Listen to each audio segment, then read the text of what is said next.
We provide you the platform to turn your dreams into reality.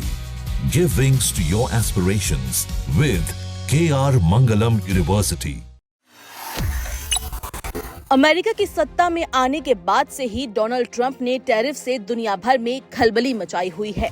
अब शुक्रवार को अमेरिकी राष्ट्रपति डोनाल्ड ट्रंप ने पेंसिल्वेनिया के एक Mon Valley Works Irvin steel plant में बोलते हुए ऐलान किया कि वो स्टील पर आयात शुल्क को 25% से बढ़ाकर 50% कर देंगे। ये ऐलान उन्होंने ऐसे समय में किया जब वो जापान की कंपनी निप्पॉन स्टील और यूएस स्टील के बीच हुई साझेदारी का जिक्र कर रहे थे। उन्होंने मजदूरों से भरी एक सभा में कहा, हम इसे 25% से बढ़ाकर 50% करने जा रहे हैं ताकि अमेरिका में स्टील इंडस्ट्री को और सुरक्षित किया जा सके। कोई इस नियम को बाईपास नहीं कर पाएगा। व्हाइट हाउस ने सोशल मीडिया पोस्ट में बताया कि ये नए शुल्क अगले हफ्ते से लागू होंगे। ट्रंप ने सत्ता में लौटने के बाद से कई देशों पर आयात शुल्क लगाए हैं, जिनमें अमेरिका के सहयोगी और विरोधी दोनों शामिल हैं। इससे वैश्विक व्यापार व्यवस्था में उथल-पुथल मच गई है। स्टील, एल्यूमीनियम और ऑटोमोबाइल सेक्टर पर पहले ही 25% का टैक्स लगाया जा चुका है। ट्रंप ने अपने भाषण में कहा कि ये शुल्क अमेरिकी कंपनियों को बचाते हैं और ये प्लांट आज इसलिए चल रहा है क्योंकि पहले भी उन्होंने धातुओं के आयात पर शुल्क लगाया था।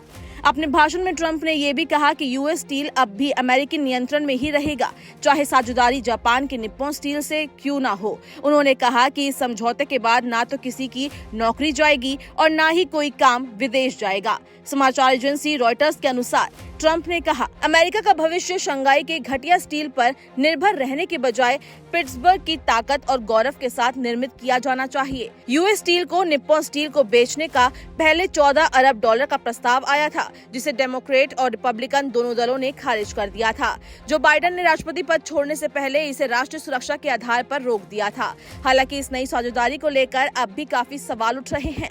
यूनाइटेड स्टील वर्कर्स यूनियन ने बुधवार को बयान जारी कर कहा, निप्पॉन अब भी कहता है कि वो सिर्फ तभी निवेश करेगा जब वो यूएस स्टील का पूरा मालिक बन जाएगा। हमें ऐसा कुछ नहीं पता जिससे हम कह सके कि उनकी राय बदली है। आपको बता दें कि ट्रंप पहले निप्पॉन की पूरी तरह से यूएस स्टील को खरीदने की योजना के खिलाफ थे, लेकिन अब उन्होंने संकेत दिए हैं कि निवेश को लेकर वो तैयार है। उन्होंने कहा कि वो इस साझेदारी से अमेरिका में 70,000 नौकरियां पैदा होगी और अमेरिकी अर्थव्यवस्था को $14 अरब का फायदा होगा। हालांकि यूनियन का कहना है कि उन्हें ये नहीं बताया गया कि $14 अरब में से कितना पैसा यूनियन से जुड़े वर्क स्टेशन पर खर्च होगा।